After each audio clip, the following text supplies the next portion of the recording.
పెట్టుబడుల అవగాహనపై రేవంత్ మరియు గిరిబాబు గారు కండక్ట్ చేసే వెబినార్ కోసం ఈ నెంబర్కి కాల్ చేయండి.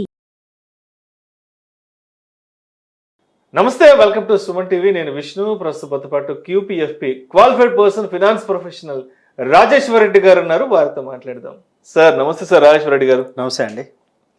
సార్ రాజేశ్వర రెడ్డి గారు, ఈ మ్యూచువల్ ఫండ్స్లో రిటర్న్స్ విషయానికి వస్తే కొంతమంది ఏమో XIRR అంటారు, కొంతమంది ఏమో CAGR అంటారు, కొంతమంది ఏమో అబ్సల్యూట్ రిటర్న్స్ అంటారు. అసలు మనకు వచ్చే రిటర్న్స్ ఏవైతే ఉన్నాయో మ్యూచువల్ ఫండ్స్లో ఆ రిటర్న్స్ని దేంతో కంపేర్ చేసుకోవాలి అంటారు ఈ మూడు రకాల రిటర్న్స్ నుంచి? ఓకే అండి. First of all absolute return అంటే ఏంటి, XIRR ఏంటి, CAGR ఏంటి, ఒకసారి ఫస్ట్ చిన్న ఎగ్జాంపుల్తో తీసుకుందాము. First of all absolute return అంటే అది టైంతో సంబంధం లేదు. జనరల్గా మనము మ్యూచువల్ ఫండ్లో ఇన్వెస్ట్ చేసిన వాళ్ళకి డిఫరెంట్ మ్యూచువల్ ఫండ్ డిస్ట్రిబ్యూటర్స్ నుంచి different portfolio management softwares provide చేస్తారు.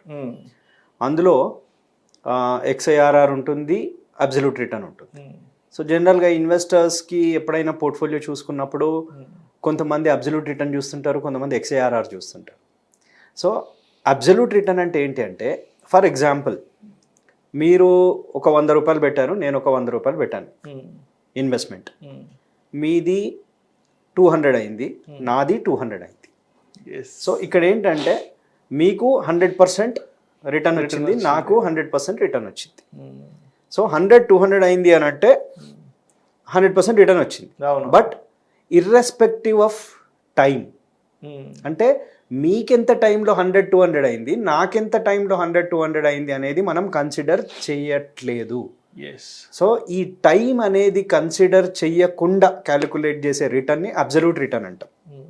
ఓకే, ఫర్ ఎగ్జాంపుల్ ఇప్పుడు నేను మీది 100-200 అయింది అన్నాను, నాది 100-200 అయింది అన్నాను. మీది 2 yearsలో అయింది, నాది 5 yearsలో అయింది. ఓకే, ఆ టైం అనే ఫ్యాక్టర్ వచ్చినప్పుడు అబ్సల్యూట్ రిటర్న్ చూస్తే మీదైనా 100 ఉంటుంది, నాదైనా 100 ఉంటుంది. సో పోర్ట్ఫోలియో స్టేట్మెంట్ చూసుకున్నప్పుడు క్లయింట్స్ ఒక 2 డిఫరెంట్ క్లయింట్స్, ఇప్పుడు మీరు నేను పోర్ట్ఫోలియో స్టేట్మెంట్ చూసుకున్నప్పుడు 100 అంటే సేమ్ రిటర్న్ అనుకుంటాం. కానీ ఎన్ని రోజుల్లో మీకు 2 years రిటర్న్స్ నేను పొందగలిగాను, మీరు పొందగలిగారు అనేది అక్కడ రైట్. మీకు 2 yearsలో అయిందంటే నియర్లీ ఒక 50% రిటర్న్ వచ్చింది. అది కాంపౌండెడ్ యాన్యువల్ గ్రోత్ రేట్. ఇప్పుడు ఇక్కడ దీన్ని ఏమంటామంటే మనము compounded annual growth rate, CAGR. అంటే మీకు 2 ఏళ్లలో, అంటే రఫ్గా చెప్తున్న పాయింట్స్లో ఉంటుంది మళ్ళీ, అంటే మీకు 2 ఏళ్లలో 50% CAGR వచ్చింది. నాకు మరి 5 ఏళ్ళు పట్టింది నా 100-200 అవడానికి. 5 ఏళ్ళు అంటే దగ్గర దగ్గర ఒక 20%. దట్ మీన్స్ మీ CAGR వేరు, నా CAGR వేరు. అయితే ఈ అబ్సల్యూట్ రిటర్న్ చాలా చోట్ల మెన్షన్ అయి ఉంటుంది, దాన్ని కన్సిడర్ చేయకపోవడమే కరెక్ట్. మరి అబ్సల్యూట్ రిటర్న్ చూసాము, CAGR చూసాము. మరి XIRR అంటే ఏంటి? CAGR అంటే కాంపౌండెడ్ యాన్యువల్ గ్రోత్ రేట్. అంటే ఒక 20% CAGR వచ్చింది అంటే ఫస్ట్ ఇయర్లో 100 కాస్త 120 అయింది, సెకండ్ ఇయర్లో ఈ 120 మీద 20%, మళ్ళీ థర్డ్ ఇయర్లో వచ్చిన దాని మీద 20%. కాంపౌండ్ అవుతూ ఉంటుంది. Compounded annual growth rate, CAGR. అంటే ఆ యాన్యువల్ గ్రోత్ రేట్, ఆ 20% అనేది కాంపౌండ్ అవుతూ ఉంటుంది. So in that case 20% CAGR అంటే ఓవరాల్గా చూసినప్పుడు కాంపౌండ్ అవుతుంది కాబట్టి నెట్ టు నెట్ ఎక్కువ రిటర్న్, అంటే చక్రవడ్డీ. రైట్. సో నౌ XIRR అంటే ఏంటి? ఇప్పుడు CAGR అనేది ఒక లంసమ్ పేమెంట్కి చూస్తారండి. అంటే నేను ఇప్పుడు మీరు 100 పెడితే 200 అయింది అన్నాను, నేను 100 పెడితే 200 అయింది అన్నాను. మీది 2 years, నాది 5 years. సో ఆ లంసమ్ దానికి మనం చూస్తున్నాం. మరి జనరల్గా మ్యూచువల్ ఫండ్లో ఇన్వెస్ట్ చేసేటప్పుడు SIP ఉంటుంది, సిస్టమేటిక్ ఇన్వెస్ట్మెంట్ ప్లాన్. మరి సిస్టమేటిక్ ఇన్వెస్ట్మెంట్ ప్లాన్ అంటే ఏంటి?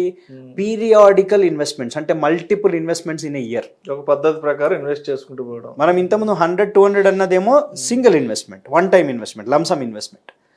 SIP అనేసరికి మంత్ ఆన్ మంత్ వస్తుంది. మోరోవర్ ఈ మంత్లో మీరు అబ్జర్వ్ చేస్తే ఒక మంత్ సపోజ్ ఎవరైనా 10th డేట్ పెడతారు SIP, ఒక మంత్ 10th కట్ అవుతుంది, ఇంకో మంత్ 11th, ఒక్క రోజు అటు ఇటు ఉంటుంది. ఎగ్జాక్ట్ 10th అని కూడా చెప్పలేము. జనవరిలో 10th కట్ అయ్యి ఫిబ్రవరిలో 9th కట్ అవ్వచ్చు, మార్చ్లో 10th కట్ అవ్వచ్చు. సో ఒక డే అటు ఇటు ఉంటుంది. More over but that's a periodic investment. మరి దీన్ని చూడడానికి ఎలా? దీన్ని చూడడానికి XIRR, extended internal rate of return. Extended internal rate of return. మరి ఇది ఎలా క్యాల్కులేట్ చేస్తున్నారంటే, ఫర్ ఎగ్జాంపుల్ మీరు ఒక 5 years సిప్ కడుతున్నారు, ఒక 10,000 సిప్ కడుతున్నారు. 5 years తర్వాత మీరు చూసుకునేటప్పుడు మీ ఫస్ట్ ఇన్స్టాల్మెంట్ 60 months ఉంది. ఓకే, మీ సెకండ్ ఇన్స్టాల్మెంట్స్ ఎన్ని మంత్స్ ఉంది? 5 year సిప్లో ఫస్ట్ ఇయర్ నేను 60 months ఉంది అంటున్నాను. మీ సెకండ్ ఇన్స్టాల్మెంట్ ఎన్ని మంత్స్ ఉంది? అక్కడ 5 years సిప్ కడుతున్నాం. ఓకే, మీరు 10,000 సిప్ కడుతున్నారు అంటే 5 years కట్టేసాం, 60 months కట్టాం. మనం ఇక్కడ రిటర్న్ ని ఎలా క్యాల్కులేట్ చేస్తున్నాం అనేది దాన్ని అర్థం చేసుకుంటున్నాం. ఓకే, 5 years కట్టినప్పుడు 60 months కట్టినప్పుడు 60 months తర్వాత మీరు రిటర్న్ చూసుకునేటప్పుడు మీ ఫస్ట్ ఇన్స్టాల్మెంట్ 60 months ఉంది అందులో మార్కెట్లో. మీ సెకండ్ ఇన్స్టాల్మెంట్ ఎన్ని మంత్స్ ఉంది? 59 months ఉంది. థర్డ్ ఇన్స్టాల్మెంట్ ఎన్ని మంత్స్ ఉంది?